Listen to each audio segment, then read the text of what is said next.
کلام امام الزمان علیہ الصلاۃ والسلام۔ نماز کا التزام اور پابندی بڑی ضروری چیز ہے تاکہ اولاً وہ ایک عادت راسخہ کی طرح قائم ہو اور رجوع اللہ کا خیال ہو، پھر رفتہ رفتہ وہ وقت آ جاتا ہے کہ انقطاع کلی کی حالت میں انسان ایک نور اور ایک لذت کا وارث ہو جاتا ہے۔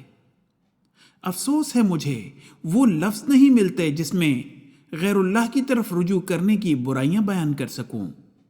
لوگوں کے پاس جا کر منت و خوشامد کرتے ہیں۔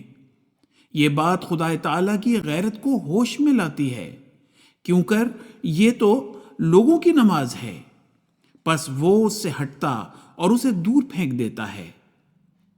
حوالہ ملفوظات جلد نمبر 9۔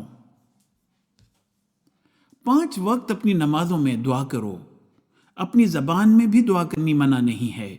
نماز کا مزہ نہیں آتا جب تک حضور نہ ہو، اور حضور قلب نہیں ہوتا ہے جب تک عاجزی نہ ہو۔ عاجزی جب پیدا ہوتی ہے جو یہ سمجھ آ جائے کہ کیا پڑھتا ہے۔ اس لیے اپنی زبان میں اپنے مطالب پیش کرنے کے لیے جوش اور اضطراب پیدا ہو سکتا ہے، مگر اس سے یہ ہرگز نہیں سمجھنا چاہیے کہ نماز کو اپنی زبان ہی میں پڑھو۔ نہیں، میرا یہ مطلب ہے کہ مسنون ادعیاء اور اذکار کے بعد اپنی زبان میں بھی دعا کیا کرو، ورنہ نماز کے ان الفاظ میں خدا نے ایک برکت رکھی ہوئی ہے۔